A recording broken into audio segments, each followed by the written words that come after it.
Now let's get into it on the other side. What's going on, ladies and gentlemen? Welcome to On the Other Side, Leadership After Transition. I've jacked that up already right off the bat. But hey, welcome to the show. It's good to see you. I'm glad to be back. Hey, check this out. Before we get getting on the conversation, Military Creator Con, April 16th through 18th, Fort Worth, Texas. Be there. Come on out there. Online content creators, podcasters, whatever y'all do. If you do something that's influential or whatever the case would be and it's creation driven, we're going to be out there. Come on out. It's going to be a great time. More information to follow. www.militarycreatorcon.com. Yes. Anyhow, today we're going to get into a good conversation. I'm excited. This is called Winning at Home. Winning at Home. Here's the deal. So our guest today is none other than EJ O Brien. I could build it up, man, and get you all crazy and wonder who it is, but you already seen the flyer. You know he's coming. So it's great to have him on the show. I say Winning at Home because he's in Tampa. This guy is everywhere. He's all over the place, making differences every day. I only put him with Marilyn Westrup from AUSA as far as being out and involved in the community. So anyway, I'm going to give you a brief intro, and then I'm going to bring him in. I'm going to read it because I want to make it right? So EJ's a retired Air Force guy. Listen, Air Force guy after 21 years, intelligence and leadership roles. After his military career, he led major programs at USAA, Tech Systems or TEK Systems, however you want to say it, at home, right?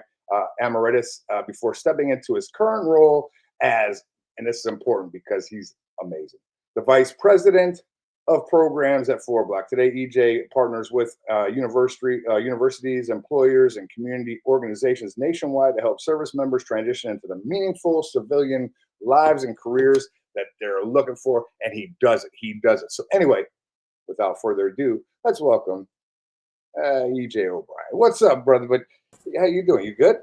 I'm doing all right. How you doing, Jeff?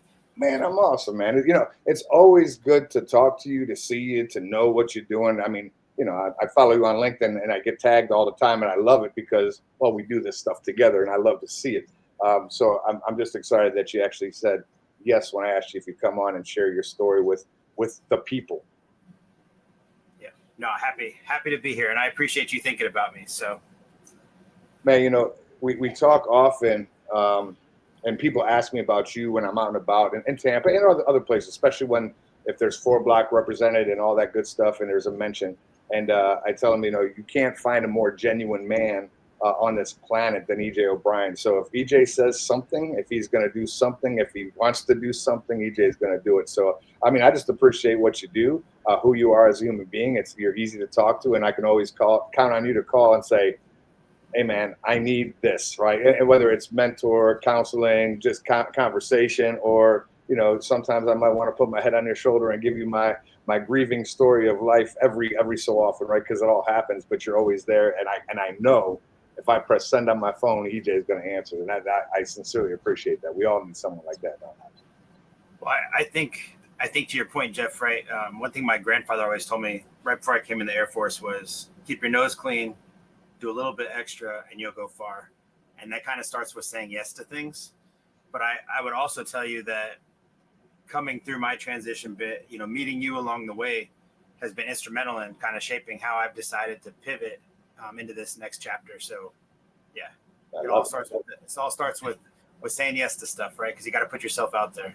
Oh yeah, I say yes to a lot of stuff too. Sometimes too much, but there's some things I won't say yes to. Like somebody actually, no joke, just this weekend asked me if I want to go hunting to get some. I guess there's some snakes down in the Everglades that they're trying to clean up, and they're like, "You want to go get them?" And I'm like, "Nah, no. I don't want to go get them." Have you seen that movie Anaconda? Like, no. Yeah, like listen, I've seen a lot of stuff, and I've heard a lot of stories, and I'm not going anywhere near any of that stuff. Like I just stay inside. You can show me pictures all you want. I'm not going. But anyway, hey, let's jump into some conversation, man. Let's talk a little bit about your 21-year career. Like, what made you come in? Like when you were at home and you were hanging out, and you said, you know what, it's time. I want to go do something, and I'm going to go in the Air Force. How did that all come about? So it's multifaceted. My family's kind of like Lieutenant Dan's. So my great-grandfather was in the Army Air Corps. He was in a half-track platoon during World War II, fought his way into the Army Air Corps. So kind of like the entire history of the Air Force. He lived it, ended up being one of the first senior enlisted guys in the Air Force. He was a maintenance chief when he retired. My grandfather, Ed O'Brien Sr., was a Army, veteran, did time in the Korean War, retired in the late 70s. Purple Heart recipient. He never really talked to me about his service until I was getting ready to go to Afghanistan for the first time. But essentially, all of my family members served. I heard all sorts of great stories. My Uncle Clifford was a POW from the Philippines, held in Japan during World War II. So all sorts of different aspects. Everybody that served across all of the different branches were like, EJ, you need to go in the Air Force. So I was looking at the Air Force. And then, of course, when you're having the college conversation with your guidance counselor and they tell you the military is probably the only option you have, it kind of helps you along the route. But I wanted to go in anyways, right? My dream sheet, I had everything listed. That's the assignments you want to get when you come in. I had stuff for like San Juan, Puerto Rico, Vatican City, Embassy Rome, the Philippines. I just wanted to travel and see the world because that's what I wanted to get out of it. Mind you, my first duty station was Edwards Air Force Base, California, in the Mojave Desert. So it didn't really work out that well. But yeah, so that was kind of the genesis and premise for why I wanted to get into the Air Force. Yeah. I mean, I like that. You want to travel the world and go to Edwards. You know, I mean, that's cool. California is part of the world, I guess. I think we all have those things. And then you're 21 years. So when you started off, did you intend? And some people do. I mean, there's those folks that are like, look, I know that there's going to be a career, and majority of folks I talk to certainly don't. You know what I mean? But at the end of the day, you came in and you're doing some work, and you said, okay, I'm gonna start off. This is going to be interesting. How to kind of evolve? I mean, obviously there's some evolution from a mentorship perspective. You find some folks to hang out with and learn from. But what did that look like for you when you first went in? I'm going to try this. And then 21 years later, you're like, Jesus, I can't believe I've been in for 21 years. Yeah, no, I wanted to feel it out initially. I came in, my great-grandfather was like, listen, go in. I had the opportunity to pick my job because I was an Army JROTC coming out of high school. So he's like, pick admin. You'll be able to go to college while you're serving. And then maybe you can get a commission. So I picked admin. I came in, and then in the start of my career, they were merging all of the different career fields. And then I got to do more communications related work. So I was a client systems frontline help desk technician, doing a lot of hardware and minor software support. So needless to say, I didn't have any time to do school because of the nature of how that was ramping up. And then because I did want to travel, when I in process Edwards Air Force Base, I put in for Korea on the same day. So 12 months later, the Air Force hit me up and they're like, EJ, good news. You can go to Korea now. And I had met my then girlfriend along the way, who's my wife now. And I was like, oh man, I don't want to leave to go to Korea now because this sucks. But I ended up going to Korea. It was awesome. We stuck it out. And then, stars aligned. I got an assignment to the Netherlands. And I don't know if you've ever been to the Netherlands or in Europe, but it was a phenomenal assignment. I was in NATO. And I was getting to travel everywhere doing mission rehearsal exercise. We picked up the Afghanistan mission after September 11th. So I was able to deploy to Afghanistan for the first, for the ISAF-4 iteration while the base was still coming up, very much bear base established out there. And it just kind of grew on me. And you talk about a sense of purpose and the calling. And I felt like it was something like my wife and I had some serious conversations. We were both enlisted around the same time. And it was a matter of like, all right, are we staying in or are we getting out? And at that point, she'd only ever been TDY from our base to go to Airman Leadership School, like 15 minutes away. But I'd already been TDY probably 30 or 40 times to all these different places, Turkey, Norway, different parts of Germany, deployed to Afghanistan, had an assignment already a remote to Korea.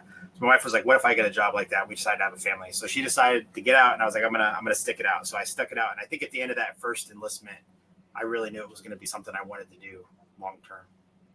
Outstanding. That's good stuff. And what was your job? What we like whenever we talk transition and we talk about what do we do, obviously sometimes the easiest thing I think to do is, if I'm this job or that job, I transition from that job into that same career field when I get out. What was your job in the Air Force?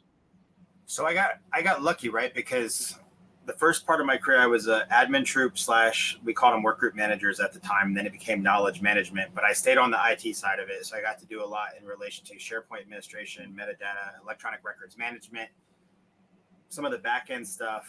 When I deployed the second time to Afghanistan, I went with the GSG-6 NATO training mission in Afghanistan. So I was training and advising the Afghan National Army.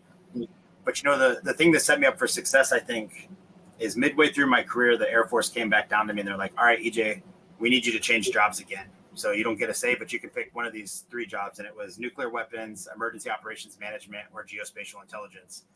So I knew some guys that were doing geospatial intelligence from my time in the Netherlands and also at Southcom when I was down in Miami. And I was like, all right, well, let me go for geospatial analyst. And it was humbling, right? Because I went from doing this to coming in and meeting airmen. I mean, some of the airmen I met, some of the junior folks were the smartest people I'd ever come across, not just in the geospace field, but in the SIGINT side, on the all source analysis side. It was a whole nother world. And I was operational focused, whereas a lot of times I was doing executive comm support before that, where I was serving on a staff. So I was really in the trenches. And what I took the mindset of is I want to put myself back to being an airman, like a junior enlisted person, and I want to learn how to do the job right so I can be a part of the conversation and help lead them effectively. So I think that helped me later in transition, but I knew after doing that for the last part of my career that I did not want to go back to a skiff. I didn't want to work without windows. I didn't want to work on shift, and I didn't want to do kill chain ops. So I kind of built this thing out called a PACE plan. So my primary objective was to get into corporate because I wanted to see if I could make it. My alternate plan, if I couldn't land that, was going to be I'll go be a government contractor, do this intel work that I had previously done. And then my contingency was going to be JROTC or something like that. And then my emergency was going to be Home Depot or Lowe's. But I did not, I kind of leaned more probably on the first part of my career than I did the middle part, just based on the nature of how that role operates.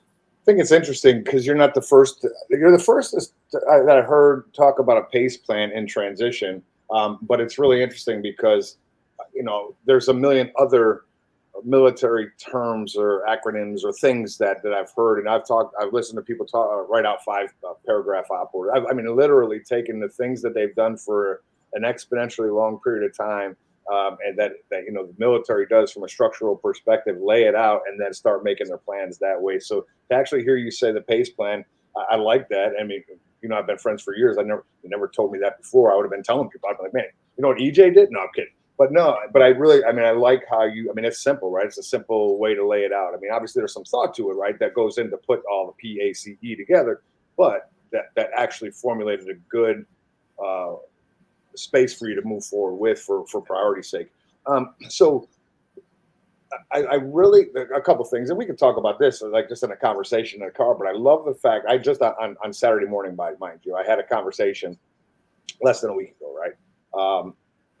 With a guy who had moved from the Army to Space Force at year 25 as an E9.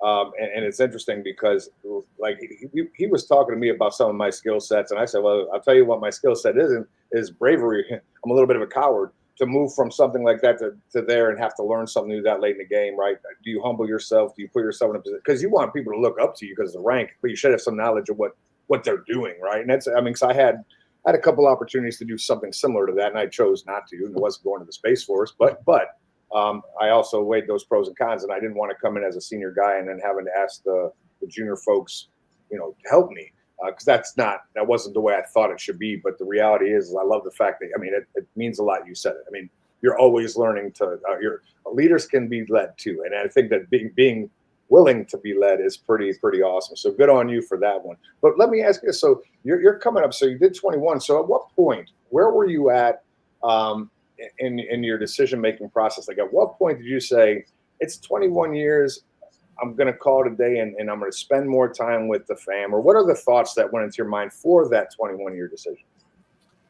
So I actually had a lot of stuff going on. I was supposed to go in the Space Force. So I was first round, I was going to go help run the enlisted intelligence side for the Space Force.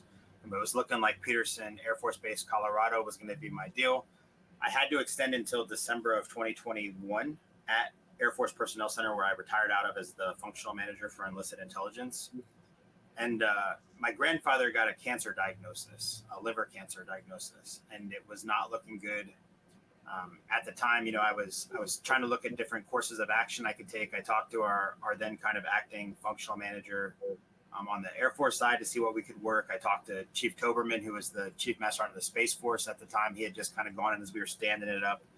And it just didn't work out from a timing perspective of being close to home. And then I could get 12 months, but I couldn't go to Patrick because I didn't have space launch background, which makes perfect sense to me. I should not be over there, blowing up rockets on the launch pad because I don't have any background in that or leading it for that matter. But Herbert Field looked like a potential option for 12 months. And my daughter was going to be a junior. My middle kid was going to be midway through middle school. And I sat down with my wife and we just kind of whiteboarded it. And we were like, what do we want to do? And I talked to my grandfather, and I know it's my grandfather. A lot of people are like, okay, it's your grandfather, but there's people you have in your life as you grow up, right? And he was one of those people that I would not be the person I am today if I did not have him. So I decided, I've given enough time away. I want my kids to have time really to be around and just absorb as much as they could. So we whiteboarded it out, put it all together, and, we decided to take a risk. So I decided at that point I applied for retirement. And then we were set, and I started building from that point, right? Did my PMP, did FourBlock, met you, started putting all the pieces together, and I was very fortunate. I had a different kind of transition. I didn't face a lot of challenges. I was very lucky. FourBlock, I did my elevator pitch to some random person I met in a dog park in San Antonio, Texas, Pretanja Johnson. She actually is here in Clearwater visiting right now. We were talking just the other day. But it all led to, she worked at USAA. She wanted to know why I wanted to work there, put it all together. And it ended up getting me to that human connection, which ultimately resulted in me getting a skill bridge at USAA and then landing a job. So everything happens for a reason. And I was very fortunate, but I did not appreciate the transition space as much as I probably should have until I started looking to pivot, because that's when it got real. I think that's a brilliant. Well, one, I was going to say, so you and your wife made the decision to retire at 21, and then you're just the vice president of programs at FourBlock. There was no trend. You didn't do anything. It just happened to be that way. Jokingly, of course, right? So I think it's really interesting that you said, you're talking about some of the things, the FourBlocks, and we'll talk about FourBlock specifically, but FourBlock and the conversation with a human being in a park, and you talked about skill bridge and then landing the same job. Those are that's a lot of why a lot of the transition folks that are talking tell you about specific steps and things to do and try all these different ways. But there are some tried and true methods that, get repeatable results. I think the thing that I find to be interesting, though, is because I did meet you in that transition. I did meet you at FourBlock. And then when you did get the skill bridge and you did get the job at USA, all those things kind of worked out well. It was very similar to while I was teaching you. Everything worked out very well for me from a transition perspective. I would hear stories. Of course, I was out there listening and talking. So I wasn't talking from an experiential perspective on a lot of the things that I was teaching because I didn't experience that myself, but I experienced conversations like these, whether it be through a podcast or through just my genuine interest in helping transitioning service members and bringing as much information and as many stories as possible. But you said upon the pivot, that's when it kind of worked out for you. Well, I was with a company for 7 years, and upon transition from that company, there was the goodness of it all, right? Yes, there was some ups and downs, some struggles, and that's what they were talking about. Definitely got it. Don't get me wrong. I didn't struggle, if you will. It was just I did. I don't want to say it wasn't a struggle, but in my mind, heart of hearts, based on what I knew from the foundational teachings of FourBlock, the network created outside of that organization and beyond, I knew things would be fine. It was just the climate around at that time wasn't always the easiest to deal with, because at that time there was a presidential change. It was Doge. It was budgets not being passed and businesses not really knowing. So anyway, but for you, I'd like to talk to you about your FourBlock experience a little bit, right? We don't get a chance to really, I always hear people say, thank you because of this, that's what happened. And that's great. But in your FourBlock experience, you were blessed to be instructed by me. That's a joke. But when you were going through it and the opportunity to meet different organizations, different people that could either help or hire or just give you some advice, what do you think? What was your biggest takeaway as a student going through FourBlock? Well, I think my biggest takeaway is relationships are everything. And making sure that you align your personal values and cultural needs to those organizations as you're meeting them and having the opportunity to kind of look through what's happening around you is critical. Because, like I said, going through the skill bridge portion was a phenomenal experience. Got to do 1 million interviews, talk to a bunch of different companies, have a bunch of different offers with different companies. But at the end of the day, the people that I had met within USAA, it was just, I knew because of those interactions that those were my people. And it was that cultural feel where I just, like I said, I had an opportunity to go to Google, had an opportunity to do Railworks, a bunch of different types of companies, but I just knew that USAA was the company for me because of those interactions. I love hearing that because that's something that, and I know you still share that when you're talking to FourBlock cohorts, because now you're no longer an instructor. There was a transition period where you went from being a coach at FourBlock to an instructor, a career as an instructor, and now you're bigger, like you're regional, like nationwide. You're killing it, right? But I know that as you get those times to talk, I listen to you saying you talk about that, and we've shared that same thing in line is so many times when people transition, the consideration is I need a job, which makes 100% sense. I'm not mad when people are like, I need to figure out what I'm going to be employed at. I need to know how much money I got to make, blah, blah, blah, blah. And they're very concerned about that job because, well, that's what maintains our well-being, our livelihood. And of course that's stressful. But there's so much other consideration, right? And especially about where or what job you choose or who you choose to do it with. And I think oftentimes, because the stress of just being employed, we overlook the fit of a company. People always want to talk about, do you fit the company? Do you fit the company? Are you a good fit for them? That's a cool question. Maybe, maybe not. I think the bigger question is, are they a fit for me? Do I like the culture? Do I like what I do? Do I want to go to work or do I have to? And I know I'm saying this, and people out there that are listening may or may not have thought about that, but I know you have. You and I have talked about this in depth. So I love the fact that you brought it up because it's huge. What are your thoughts about that specifically regarding the fit of a company to you, the individual, as opposed to how you fit for them? Well, I think there's those cliches, right? There's you're interviewing them just as much as they're interviewing you, right? That's one thing we always say, right? But I think at the end of the day, like at the end of an interview, what they're truly trying to assess, because they're already interviewing you because you meet the minimum or preferred requirements. What they're truly trying to assess is, can I sit in a cubicle farm with you for 40 hours a week and not feel like I want to, leave the building pissed off? Yeah. And it's got to be the same for you, right? You have to see yourself working with those people. Do you see yourselves maybe grabbing a beer after work or going out and having a cookout or going on the boat or doing stuff like that? And that's the vibe I got with the culture. And I'll tell you, we had 4 students yesterday go to their bowl-a-thon at Bolero on Saturday morning, and they welcomed them in. Like it was just the dynamic. Sarah Head, the person that's over there that runs their marketing piece for Tampa, there was never a point where they felt uncomfortable or awkward for being there outside of the herd.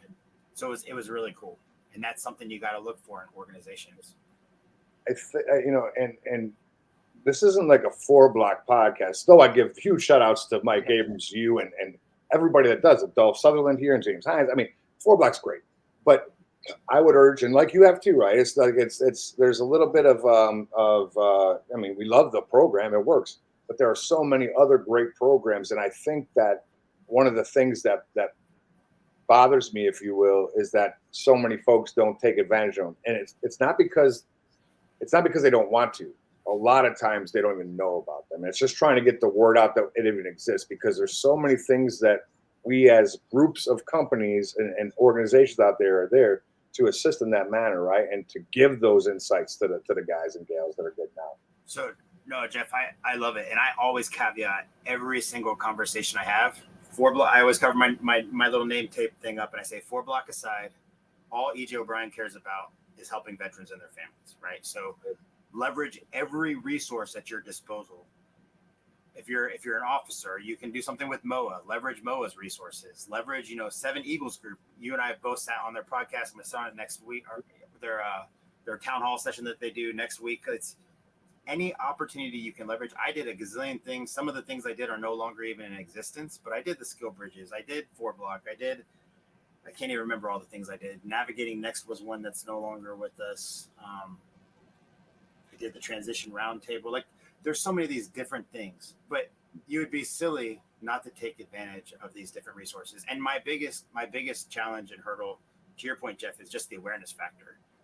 Because I think, and I'll throw this out there, Valerie Lavin, who's another amazing advocate for veterans, is working this really cool kind of think tank study to stand up an effort through USF and the Florida Defense Alliance.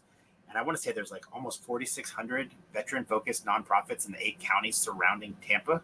I mean, so it's hard. There's so much noise. It's hard to have awareness. And then when there are good organizations, how do you find them through that noise? So I appreciate you doing what you're doing, because it helps promote kind of those organizations. Well, it does. And I'm not going to sit in here and hurt the DOD or the governmental side of the bureaucracy that exists. I mean, I understand it exists. It's so difficult to get through some of the walls and the bases and the people, right? I mean, obviously we're here to help them, but of course, I could be frustrated by it, but I could also understand and appreciate why it's done. And I don't think it's done I don't think it's done negatively, but I wish there was a way that there would be a little bit better communication so we could get it out there. But no, so let's hit on something you talked about. So you were at USAA, and in the introduction, we talked about a couple of different jobs. I remember while you were at USAA, and you hit me up, and you're like, "Hey, want to look somewhere different. I want to do something different than what I'm doing." You were a project manager. You were doing project stuff. There was some things that,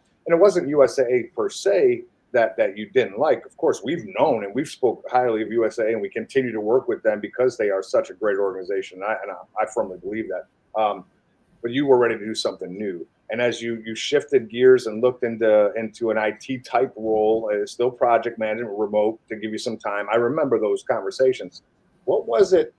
Because at that time you were still coming back and coaching a little bit at FourBlock. You were doing a little bit of the engagement. But what was that thought process? Where'd that go, and how'd that take you? So I'll tell you. I'll just be completely candid. Return to office came up. And where I decided to live, I'm over in the Seminole side, so I'm across the water. And, all of those calculations that went into whiteboarding out why I wanted to retire from the Air Force, family was a centerpiece of that. And it was July timeframe. My daughter, Caitlin, had a car accident, and I was working in the crosstown office. And she called me. Nobody got hurt, fortunately, right? But by the time I was able to make it back, and this is going to be a situation everyone's going to have to deal with, so it's not a woe is EJ kind of situation, but by the time I was able to make it back, police had come and gone. Car was sitting on the side of the building by where she had the accident, and I missed everything. And it was just, that was the kind of straw that broke the camel's back. And I was like, I need to be closer to home and more present. So that's when I really doubled down on looking. And I was doing I'll throw some names out there, but Tori Santos, amazing leader at USAA. My boss that I had at the time, Carla Way, now Christy Kadurka. It's just phenomenal people. And we even had inspirational leaders. We got Gloria D. Canadia, amazing leader. And I got to do some projects towards the end there where I was working on the optimization side and transformation of different IT tools and near real-time reporting stuff. It was really, really cool. So I decided to say, let me try to dabble in that. And I went over to work through tech systems for a company called Emeritus, where I was running all of their software, kind of web-based applications for group and individual ancillary care plan products and integration efforts. And it was awesome. Having the chance to go over there, I got to leverage a lot of stuff that I was doing previously in the Air Force, and some of the stuff I had done on the Intel side as we had looked at updating our weapon systems. So it was a very good time and amazing people nonetheless. But I think through all of that, one of the things we always talk about is, while I served, it was a calling. It wasn't a job. There was this heavy purpose behind it. And then, coming back to coach, being able to be an instructor, those interactions, it's like having a high, like having the ability to have those kinds of things. And then when somebody has a good outcome, after a while, I just started to realize, I call it my Goldilocks period. The soup just wasn't quite hot enough, or it just wasn't quite, the right temperature. And when I was able to come and do this full time, I felt like I was home. So, and I think this is going to be what I did. It's interesting because the podcast, the FourBlock, those things they're fulfilling, right? I mean, I think to your point, when I was outside in this world, if I found a job specifically where I did exactly what I did in the military, that'd be cool, right? Because I love the teaching, coaching, mentoring. I love that thing, right? I mean, and I know there's jobs that exist like that. It's not the job where I'm at, and that's not what I want to do right now, because I really enjoy what I do for employment, right? But where I love that part, there's some gaps and there's some holes. And what I was able to do, and you talked about it, I've talked about it, I think I even talked about it at FourBlock when you were going through, is what's purposeful for you at this point? Where do you find something to make yourself move? And if you don't do it through employment, it's okay. You can do it on the side as an avocation. And that's kind of where the podcast for me came in. That's where the FourBlock came in. And man, I mean, if I could get paid the dollars amount in which I want to do the podcast and the FourBlock thing, right? And I don't say want, but I got a million folks that live in my house, right? But anyway, all that being said, it was something that I was like, I can do this and give some time, effort, energy, and love it, right? And really feel great when someone says, "Hey, Jeff, I'm about to have this interview. I don't know anybody at the company. Can you help me out? Or what do you think I should?" I mean, it's just those little things. And like I'm not the authority. I'll give you my opinion, but call other people too. But I'm glad that they do call me. And I got to be honest, when I knew that my role in my job was going to shift and have me out and about, and maybe the timing of a 4-block in-person class on a Wednesday night, but I'm going to be in Huntsville, Alabama, or DC or something because I'm traveling now. It was too simple for me to reach out and say, "Hey, EJ, what are you doing on Wednesday nights? Because I really would love for you to be the career readiness instructor because you know what you're doing. You've gone through the transition initially, but then you did it again when you went through the pivoting part. And oh, by the way, who better? Right? I mean, you are, like I said, the most genuine dude I know. Wanting to seek knowledge, wanting to bring people to help. So it was simple. And then when you said yes, amazing. But more importantly, what you've done since then, right? So you're a career readiness instructor, doing some things, enjoying yourself. Of course, Mike Abrams loves you, as well as the group of folks. And 4-block has some really great folks. And then an opportunity came for you to say, you know what, I'm doing good here. I like this part. But how do I expand myself? What did that look like for you? I think it's a matter of necessity. As you think about, what you just brought up about how can we ensure that we maximize our impacts and how can we create this awareness, you have no other choice but to try to get out, right? And it's really just trying to maximize how effectively you're leveraging the network. And the greatest thing I think about being in this role and finding the way to where I am today is those people that I've been able to meet along the way that are no kidding true champions for our community. And some of them aren't even prior service military people, right? Like you had mentioned Marilyn Westrop, like phenomenal human being. She deals with so many things people don't even know about, and she still shows up to support. She just has a servant heart. I mean, and yourself, Jody, Pete, there's an individual who's kind of new on the scene here in Tampa. She's not really new, but she's amazing. I don't know if you've met Pam Drake or not yet. She's a military spouse, prior service Army member, but it's even Susie Malloy, like Blue Star Families. Like there are so many amazing, authentic, genuine people that you get to encounter. And I would tell you, like, humility is one of those things that I always try to make sure I'm grounded in. But it's humbling just to interact with some of the folks that we have running in these circles that want to advocate and take care of people. Kevin Schmiegel, Zero Mills, Jason Smith up in Atlanta. Like there's just some insane people. Even Roger, right, who brought us all together initially. Oh, yeah. I got to call Roger. Hey, by the way, I said, no, I don't know Pam Drake. I do know Pam Drake. I met her and her husband probably a month or two ago. Army Ball, probably, right? No, it was right before. It was actually right before the Army Ball. So I guess it's longer than a month or two. Around that point. But anyway, the fact that like they touched the ground, she's leaning forward. I love what they're doing. So no, I definitely know who she is. But you're exact. Isn't it crazy how in a matter of seconds, you just spouted off 20 names of people that are actually really doing the thing, right? So it's important that our listeners, hey, write down those names. If you're watching the video, maybe I'll send a transcript out, or maybe when we put it on LinkedIn, EJ can tag all the people we made mention, because it's not even, by the way, that doesn't even scratch the surface of the percentage of people that are actually out there just doing great work for our community. And I just wish all the names could just be flowing routinely, just constantly, right? Right. And I think, I always tell people too, Jeff, right? Like I don't have a lot to give, but what I can give is sweat equity. So I will always do my best and my damnedest to help out however I can. And sometimes, time is our most precious resource that we can invest in others and even, in the efforts. So if you're worried that you don't have something to offer, you always have your time. Oh, yeah. And I always said, that's, I think, one of the interesting questions that I always hear, that we talk about the relationship bank account, where we talk about giving in and pulling out and constantly pulling out and not giving anything back. And I mean, there's a million things we've said. And I've listened to folks as they train it and say, look, I'm out. I don't have anything to offer, right? I don't have, I want to ask this person. I want to ask this person. I want to ask this person, but I feel like I can't give anything in return. Well, most of the time, those who are willing to talk to you and give you advice, you're giving them something, even though you don't know, right? Because they have a purpose in it. They want to help. But other things is there's always something. And it doesn't have to be monetary and the time. And there's always something you have. And oh, by the way, it may not work today. I don't believe that every interaction has to be transactional today. Like if I give you some time, you don't have to give me anything now. Now, in 8 years from now, when I find out that you're the CEO of a company and I need like $7.50, just give me $7.50 and don't ask me no damn question. I'm kidding. That's a joke. But I really believe that that things can be repaid once things have been achieved. But I think the reciprocation is a relationship, right? I mean, to me, it's like I know, and I think you've always known. I told you, call me if you need me, and you did.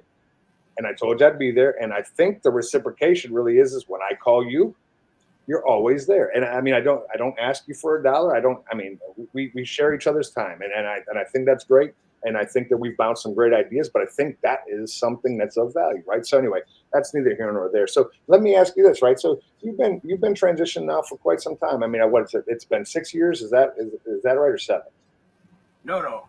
Not even 4 years, almost. Oh, almost. yeah. Why does it feel like me and you've been friends for like ever? So in 4 years, through your own experience and through that of what you've seen within the conversations and what you tell people, give me like two your best 2 pieces of advice. Like if you had 2 things, hey, do this, must do this, and then you can do this if you want. So I was hoping you'd ask this question because I've been on a soapbox lately based on, I try to write weekly articles just based on interactions I have with folks as I'm going around. And the number one thing I think trips up our community is being able to balance the fine line between confidence and arrogance. Because, and I'm going to go back to FourBlock. I know this isn't a FourBlock podcast, but one of our core values at FourBlock is act with humility. And the surest way to marginalize your ability to land anything is to show up with a sense of arrogance and entitlement. And I think if I could pass anything along that would please be followed, do whatever you got to do to ground yourself, to reflect on your current state. I mean, we all are amazing people coming out of the military, and many of us will face imposter syndrome because we're working a domain that we don't necessarily have a ton of great advice or experience in. But please, whatever you do, don't let your anxiety or whatnot bring you to a place where you show up and you think you've got all the answers. Because that to me is a deal breaker. Every time I've ever encountered somebody sitting on the other side of the table at an interview, talking to people trying to find their way through transition, it's always the number one thing that kind of just, if there was going to be an opportunity, it won't be after that. And then, go ahead. No. I agree with you. I think I 100%. By the way, I mean it's funny. That's the thing that I think that a lot of the people that never served a day in my life, or not my life, in their life, who are hiring veterans, a lot of times they like I guess because I'm in the Tampa area a little bit, and people kind of know who I am, and then out and about, I meet folks that never served, and they tell me their challenges with people that they've hired, and like in the first 90 days to 180 days. I can't tell these guys nothing. I'm telling what is expected, and they're like, "I got this. I've done more with less," and they give all the things, which may very well be true, and I don't think that's a problem in the regards of thinking that. But these folks have been out here for their entire lives, and the way maybe they could do it better if they did it your way, but they don't do it your way, and you don't have that ability to make them do it your way. So I mean, there has to be the humility, and you have to understand that, and some people can't stand that. Right. No, and I think that's essential to the trust piece, right? Like you're not gonna garner trust in a relationship if somebody can't sit down and talk to you for 5 minutes. So, yeah. The second part, I think, the second thing I would say is, and it's probably been said on your podcast a million times, is relationships are everything. I mean, my wife told me a story. She just got a job at St. Pete College, and she's a veteran and a military spouse, and she was doing some really cool stuff at her prior role. But the person came in and was like, "Hey, is this resume real?" Because they were looking at a resume for a military person. She's like, "Well, the person's got over 30 years. It was a 30-year plus veteran." They're like, "Yeah, that's real. It's not," because they just couldn't fathom that an individual would have that much scope of impact. So I say the relationship piece matters because you're not going to have a chance to describe your resume to somebody as much as you're going to be able to build that rapport and talk to them. And that's what's going to get you where you want to be at the end of the day, because a lot of times they just can't, even if you get all the jargon right, they're going to look at that piece of paper and just be like, this doesn't even seem feasible that somebody would do all the stuff that we have a chance to do in the military. Yeah, I mean, but that's a key thing right there. Not, depending on the talking head, and I could be considered a talking head, right? But in the veteran spaces, that there's a lot of things that are spoke about. They're very true, right? And they say it often, like, but it doesn't. And I know, by the way, I know that people have heard it. I know that people transitioning have read some of these folks' posts. I watch the comments. I watch the arguments to the comments. I don't mind them, and try what you want to try. It's all good. I'm not telling you don't do it because just because it didn't work for A, B, or C doesn't mean it's not going to work for you. But there's not too many businesses nor positions that can say I'm responsible for 1,280 direct reports, right? I'm responsible for $32.6 billion worth of equipment, right? Those numbers are astronomical in the real world. There's not many jobs that exist outside of the military, and so it's paring it down. It's really understanding who. When I'm a senior leader of a huge thing, right? And there's I don't know 3,000 people in it. You're responsible for that number, and I get that. But who are you directly impacting? Who do you counsel? Who do you have to bring in? That is more of a number in which is digestible. You can talk about the significance of the people in which you're doing your reports on, but the number just seems absolutely crazy. And EJ, not too long ago, we were at the HR panel, and I talked to a lot of the HR folks, and that is no joke. And you and I weren't even having those conversations at the same time, but that is something that was said about what they were reading. Because of course they're not talking to the person, because a lot of folks are just using ATS and submitting their resume as opposed to talking to a human being to where you can actually articulate why or how or what it looks like. So they're reading and they're like, yeah, BS. Overinflated, not real. There's no direct relation, but there is a direct relation. It's just we got to be able to correlate it, right, and be able to articulate what that means. So it goes back to the relationships, right? Yeah, 100%. And it's funny because this isn't I had an opportunity to watch a couple. You talk about some amazing colleagues that I have. I had an opportunity to watch two of our folks kind of do a presentation with the AIG and their UK leadership team and their UK hiring managers, their UK talent acquisition, to help them build their process out for the UK service members. And it's the same stuff, right? When they look at these different things, they just can't fathom that people are doing those kinds of things. So the only way you're going to get past is just have an extra piece of dialogue. And it's my only hope for everybody that listens to your show or hears us talking or has a conversation is that they're able to build a rapport so that when somebody is in a position of authority and they have an opportunity to come across their desk, they think about them or they think about us, right? Because that's, at the end of the day, that's all you can do. Like that's. Yeah. What I like to tell folks, right, and is if you call someone, and this is some advice for the folks out there listening, and we talk about this routinely, but we want to leverage our relationships, which you should.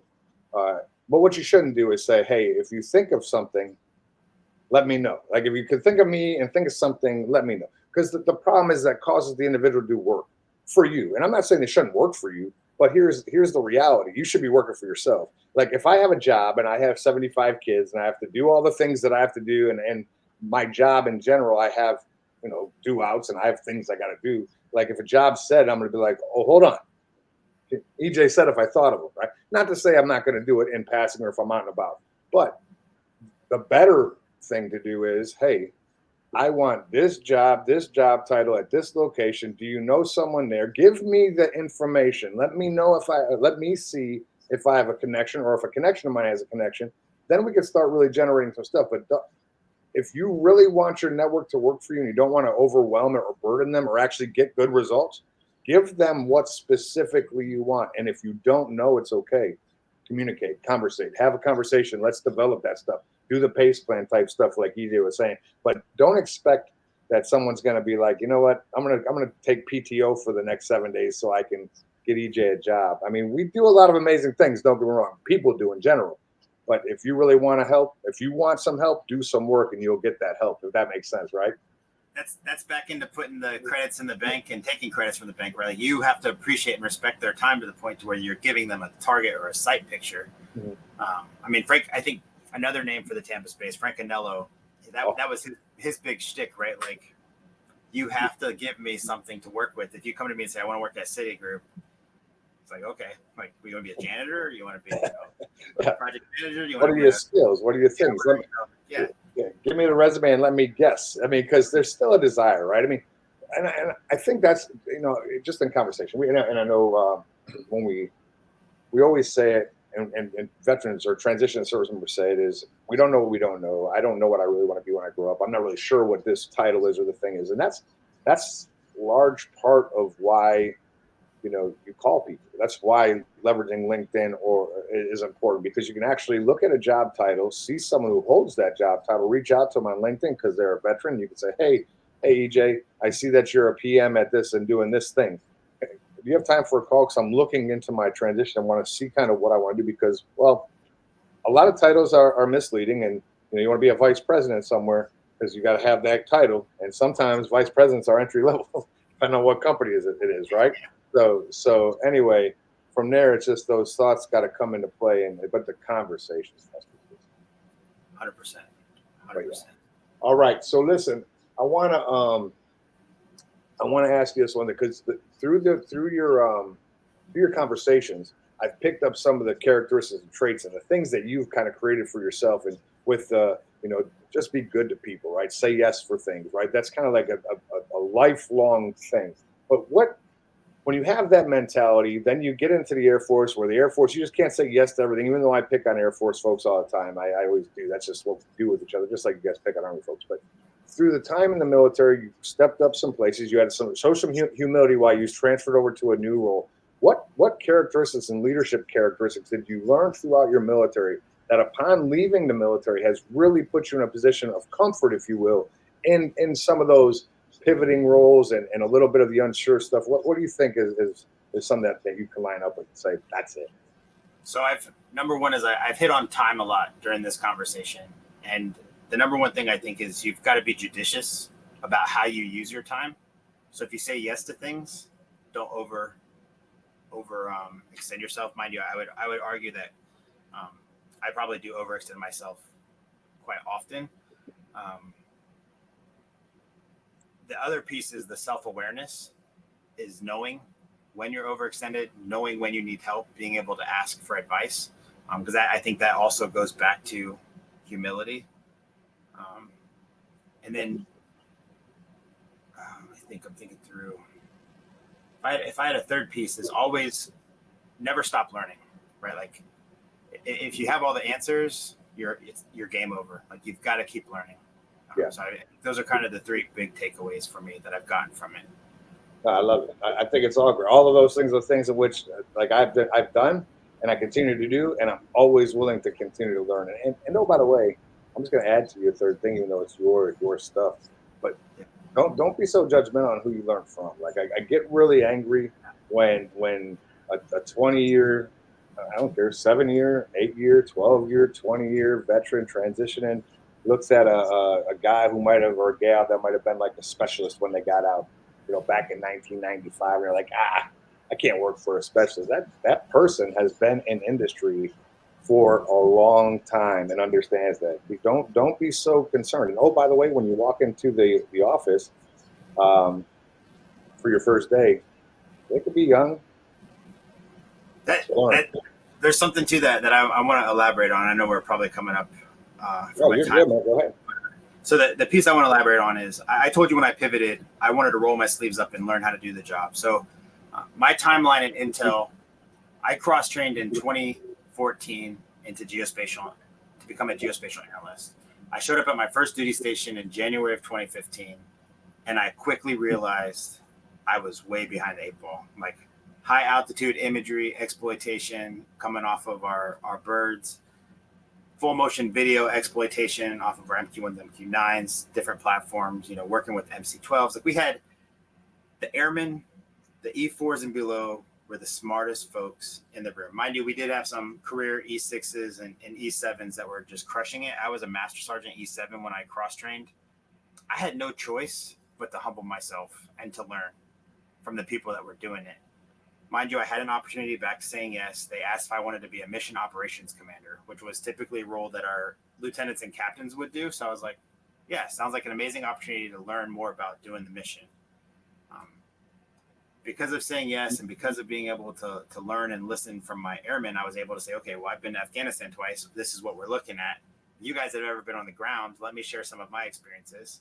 Let's talk about stuff. And we kind of put together. And then the other piece was we were able to better tie them to the units we were supporting, because I was telling them, like, let's send them care packages. Let's do these kinds of things so that when we're doing Blue Force Overwatch, we have a vested interest. Like, no kidding. Specialist Conkle down there is going to get if there's a complex attack, we just sent that kid Xbox games. Like, we're vested in his safety, right? So all of that to say, because of being open-minded, because of being willing to learn, I was able to go and teach at the Mission Operations Commanders course that we had in San Angelo. And then, I retired out of being our functional manager, which is typically a job for people that grew up in the community. So I was very fortunate, but I always knew at the end of the day, right? Like, talk about imposter syndrome and stuff like that. I always knew that there was a ton of stuff I didn't know, but I think because I was willing to ask and leverage the people that were smart, I was still able to be successful in that. Yeah, and I think you're are able to be successful out here, because when I see you asking questions, you ask the right ones. Not even to me. Like, I listen to you ask a question to someone, I'm like, man, where's he looking at this? I should have asked that question. Like, I've been out here long enough. I should have known this stuff. But the fact that you are willing to ask the question, and you're not too, I don't want to say, you said earlier, you're not arrogant. You're willing to ask, you're willing to learn, and you're willing to push that information further, which makes the needle move for all of us.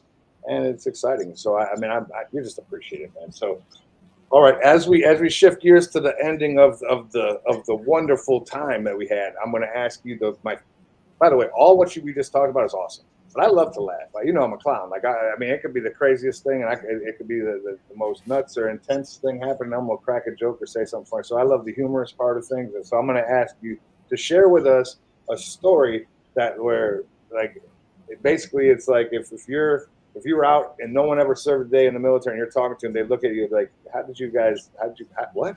But anyway, give me a you can't make it up type story if you can recall any.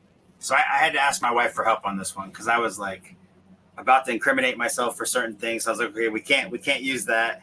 But there was a time where I was really big into playing music, and I'm a bass player. So playing bass is awesome because there's never enough bass players. You don't really have to be that good to be a bass player.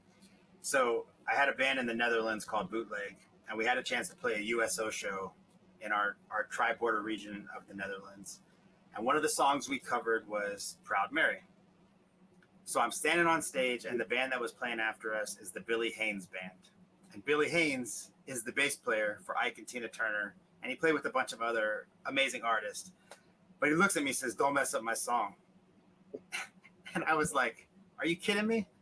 And then I walked out there and I played, and he's like an older, very soulful Southern man. He's like, I came down, he's like, "All right, EJ, you did all right. You did good." And I was like, thank God, because the last thing I wanted to do is go butcher, the Tina Turner, the guy that wrote the bass line as he put it together. And it was just, that was the one I decided to use. But it was another point of, right, like, you never know who's watching or when you're going to have to show up. And I was like, holy smokes. Hey, listen, that's an amazing story. You can't make it up. But to me, it's hilarious only because, look, you couldn't have me on a stage. One, I don't play anything, man. Like, I'm not musically inclined. My brother sings. I have some family members that do stuff. Like, I can't play nothing, nor can I sing. But if you're going to do that in front of the person that actually made it, yeah, buddy. I don't know, man. That's awesome. That's so cool. And I didn't know you. Look, we learn something new all the time. I didn't know you had a band in the Netherlands. We're going to have to talk about that. That'd be so cool. That is so cool. It was a good time. But no, Jeff, I appreciate the heck out of you, man. And I appreciate you continuing to prop our community up and spread the word, because that's, at the end of the day, that's all we can do. Well, I appreciate you, and I'm telling you, man, I get to look at things, and I know I make a joke here and there about being tagged in a LinkedIn thing. I love it. Tag me, because here's the deal. I want to see greatness, man, and I think you're a great man. I think what you're doing is excellent. I see the people following, and you're never putting out information that's trash. It's always good, useful information, pertinent and relevant to right now in a transition. And why not share? I tell people, if you transition, you got a story. You just work in it. and you keep doing it and you keep inspiring and you're motivating me. I mean, hell, if it wasn't for you, I'd probably have moved away from the FourBlock, not because I don't love the program. It's because my own life has gotten in the way. But just having conversations and keeping it relevant, it brings me back and wants to keep doing it. And I love it. I mean, and so keep doing it, man. You're winning in Tampa. You're winning in Atlanta. You're winning in Charlotte. You're going to be winning in a lot of places because I see you traveling up and down and building the program, building awareness, and just being a helping hand, a listening ear to those that are going through the transition. It's not easy for everybody, but you're making a wonderful experience for them to set them up for success on their way to do whatever greatness is in store for them. So I appreciate you. And before you leave, any last words you want to say? You don't got to thank me, but what do you have, man? What any last words that you want to say to the folks? Go Bucks. Outstanding. All right. Got it. All right, ladies and gentlemen. Well, listen, that's a wrap for today's edition, this week's edition. We'll come back to you next week. So anyhow, I appreciate you tuning in. I appreciate EJ O Brien for his time. I appreciate him for his friendship, mentorship, all the good things, because I lean on him often. But for all of you out there, stay with us. Share it with a friend. Let's get the movement, the awareness. We can bring up shows all day long, but there's a lot of knowledge, a lot of great people that are doing some great things in our community. So let's try to highlight them as much as we can. Thank you for your time, EJ. And for the rest of y'all out there, we'll see you next time on the other side.